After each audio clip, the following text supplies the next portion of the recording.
aku ini nggak tahu ya, ternyata di balik itu dia duitnya ya mohon maaf nggak ada gitu kan, atau mohon maaf dia ternyata niatnya untuk menipu. Total kerugiannya sampai saat ini udah lebih dari 150 juta, bahkan kenapa aku bilang bisa lebih, karena kan korbannya banyak nih.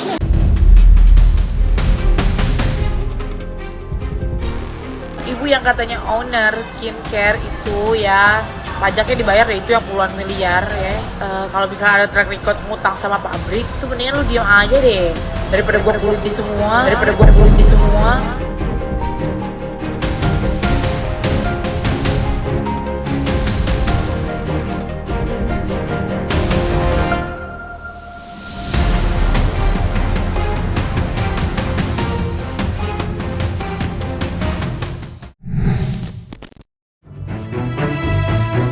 Belum juga mereda dari berbagai kontroversi yang mengiringi namanya, Lisa Mariana kini kembali dihadapkan pada persoalan baru. Kali ini ia menjadi sorotan setelah diduga terlibat dalam kasus penipuan yang menyeret nama seorang pengusaha produk kecantikan bernama Dewi Wulan. Berawal dari kerjasama bisnis, Dewi mengaku mempercayai Lisa untuk menjadi brand ambassador produknya. Namun di luar dugaan, kerjasama tersebut justru berujung pada kekecewaan. Dewi merasa telah dirugikan dan menilai ada dugaan tindakan yang tidak sesuai dengan kesepakatan awal. Meski kerugian yang dialaminya disebut tidak terlalu besar, Dewi mengaku alasan utama dirinya memilih menempuh jalur hukum bukan semata karena nominal tersebut. Keputusannya semakin bulat setelah mengetahui adanya sejumlah orang lain yang juga mengaku mengalami kejadian serupa, bahkan dengan nilai kerugian yang disebut-sebut mencapai ratusan juta rupiah. Lantas, seperti pengakuan Dewi Wulan terkait kronologi modus penipuan yang diduga dilakukan LM. Jadi saat itu aku lagi datang ke sebuah klinik. Pas aku sampai di klinik, ada salah satu temannya saudari LM, yaitu si N ya. Si N ini kan kebetulan temannya si LM nih. Sebelum ada kejadian ini kan dia kan masih temenan. Jadi saudari LM ini meminta bantuan si N ini untuk tolongin dong, bilangin ke temen lo ya, Kak Dewe. Saat itu dia masih memanggil namaku Kak Dewe ya kan, Kak Dewi gitu, untuk meminjam uang kepada aku ya, meminjam uang kepada aku karena saat itu dia bilang katanya di rumahnya ini lagi ada banyak lah orang ya, dia nggak bisa menceritakan. Intinya nanti setelah uangnya ditransfer ke dia akan menceritakan gitu uangnya ini untuk apa. Pasti kita pengen kan ekspresinya. Mengedepankan estetika. Jelas tadi mendengar kan. Akhirnya karena saat itu kan namanya aku kan, kita minjemin uang kan, kita nggak mungkin dong kayak nanti kalau dia nggak bayar gimana gitu kan. Nah temennya ini bilang, Dek, si LM ini lu tahu gak siapa, dia ini lagi berperkara sama si ini gitu. Oh terus gitu, iya yang mana kalau ketika dia meminjam kepada lu terus nanti lu dia nggak bisa mengembalikan, ya lu tinggal viralin aja, dia nggak mungkin juga nggak mengembalikan karena kan dia lagi viral nih, nggak mungkin dia nggak mengembalikan, apalagi nominalnya cuma segitu gitu kan. Aku karena baik ya ngelihat dia, oh iya ya dia udah kayak gitu dibully ini itu segala macam, saat itu aku bantuin dia lagi karena saat itu dia mend-DM aku, Kak Dewi mau gak endorse aku ya untuk produkmu gitu kan, real sekian gitu kan. Saat itu dia belum ada yang endorse lah ya, baru sedikit. Otomatis kan aku melihatnya sebagai seorang ibu, sisi kemanusiaan, jadinya aku membantu lagi. Aku ini nggak tahu ya, ternyata di balik itu dia duitnya ya mohon maaf nggak ada gitu kan, atau mohon maaf dia ternyata niatnya untuk menipu. Nah kemarin terakhir ada owner ya skincare bela-belain datang dari SBY ke Jakarta, itu juga ditipu 150 jeteng gitu, plus korban yang lainnya. Sering bergulirnya polemik ini, proses hukumnya pun dikabarkan terus menunjukkan perkembangan. Laporan yang dilayangkan Dewi Wulan disebut telah memasuki tahap penyidikan di Polres Metro Jakarta Timur setelah pihak pelapor bersama tim kuasa hukumnya menyerahkan sejumlah bukti untuk memperkuat laporannya. Tak hanya berkaitan dengan dugaan penipuan, Dewi juga mengaku telah mengantongi berbagai bukti lain, termasuk tangkapan layar percakapan yang diduga berisi pencemaran nama baik terhadap dirinya. Dugaan itu diduga terjadi di dalam sebuah grup WhatsApp yang beranggotakan orang-orang terdekat Lisa Mariana. Dengan bukti-bukti yang telah diserahkan kepada penyidik, Dewi berharap seluruh dugaan yang dilaporkannya dapat diusut secara menyeluruh. Namanya dia penipu, real penipu, dia udah tahu kalau memang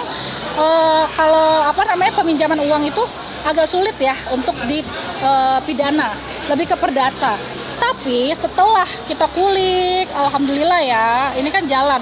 Kita kulik, kebetulan dia ini sadisnya dalam arti ketika aku berani vokal, dia ini bikin grup, ngerti gak? Yang isinya pembulian.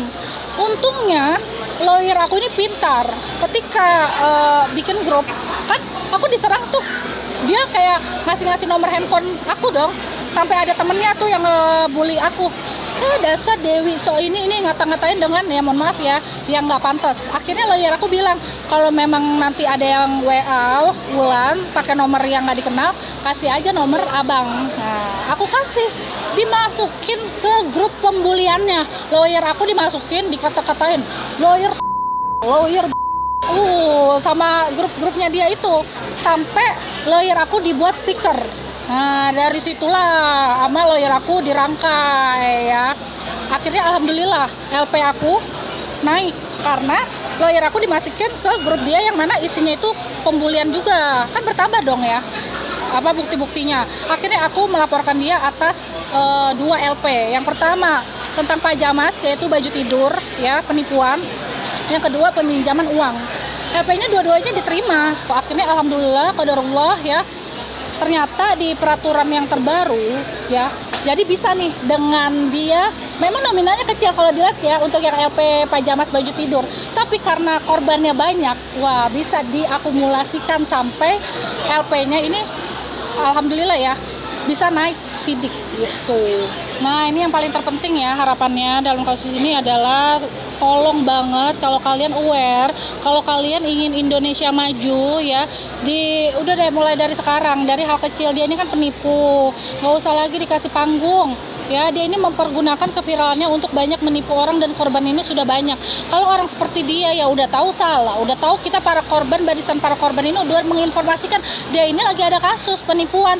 Janganlah kalian ini kayak terus kasih panggung.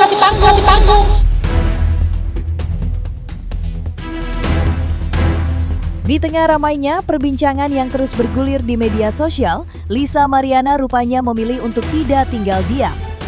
Sosok yang sebelumnya sempat menjadi perhatian publik karena polemik dengan RK itu, akhirnya angkat bicara menyikapi laporan yang kini menyeret namanya. Alih-alih hanya membantah berbagai tudingan yang beredar, Lisa dikabarkan mulai menyusun langkah hukum sebagai bentuk respons atas laporan tersebut. Lo dengerin nanti, lah wajar lah. Gua nggak mau ngendorse yang agensi yang dalamnya tuh ada judang, ya kan? Gak mau lah gue, berarti gue melawan hukum. Gue gak mau, ya kan? Gue refund lah, gila lo. Terus apa lagi? Ya kan pokoknya brand-brand bermasalah, agensi bermasalah. Aku big no. Ya, karena nama baik aku tuh lebih dari segala-galanya. Apalagi aku mau launching Doster Strip. Paham gak lu? Kalau mata lo masih ngedipnya taruhannya nyawa, mending jangan lawan gue nih gini nih. Ini ngedip tuh begini nih. Gitu. Buat ibu yang katanya owner skincare itu ya, pajaknya dibayar ya, itu yang puluhan miliar ya, yang puluhan miliar itu tolong dibayar dulu. Terus kalau misalnya ada track record ngutang sama pabrik tuh mendingan lu diam aja deh ya, daripada gua kuliti semua. Soalnya gua kalau ngomong valid by data, ada datanya lagi, nggak gua rekam di otak gitu. Udah terakhir nih.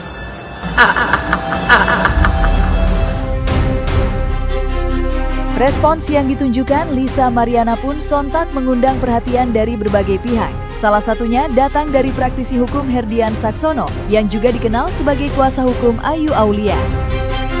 Ia turut angkat bicara dan memberikan pandangan hukumnya terkait dugaan kasus penipuan yang kini menyeret nama sosok yang selama ini dikenal memiliki perseteruan dengan kliennya tersebut.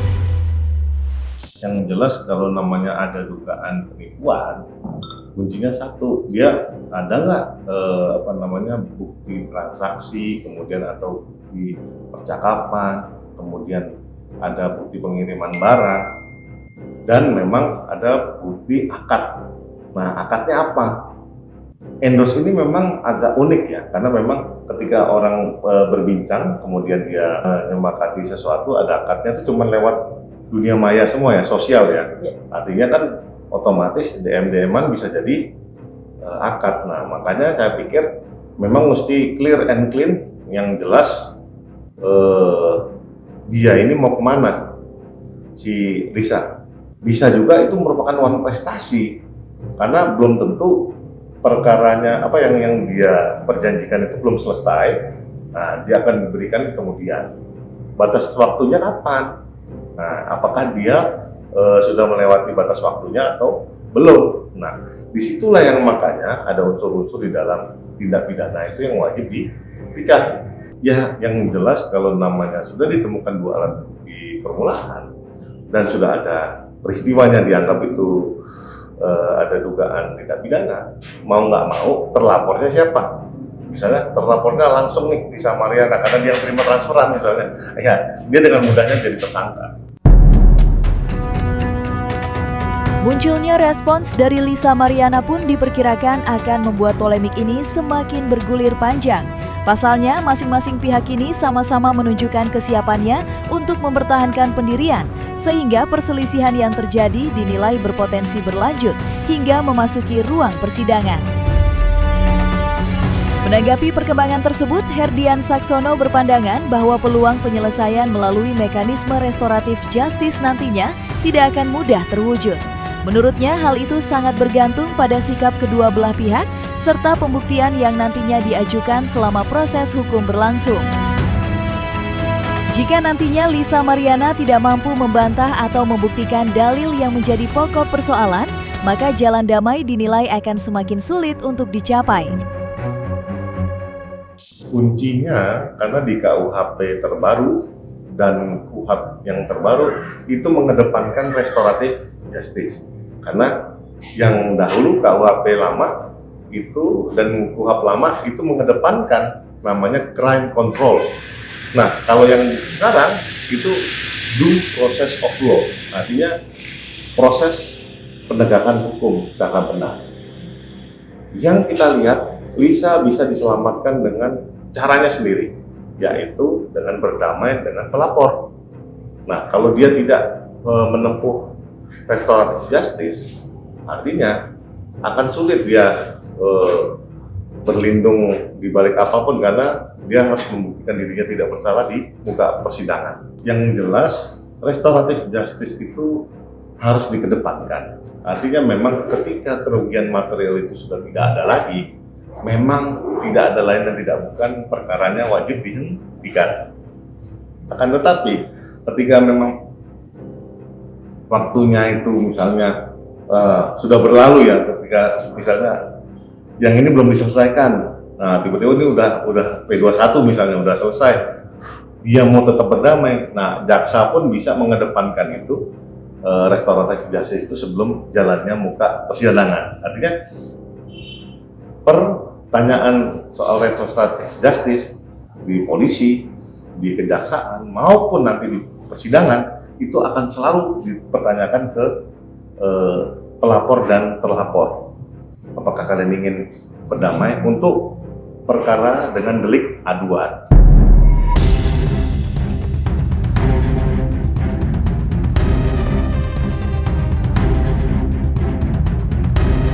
Nah, selesai sudah Cumi Lovers. Jangan lupa untuk like, subscribe, dan juga share channel YouTube Cumi Cumi.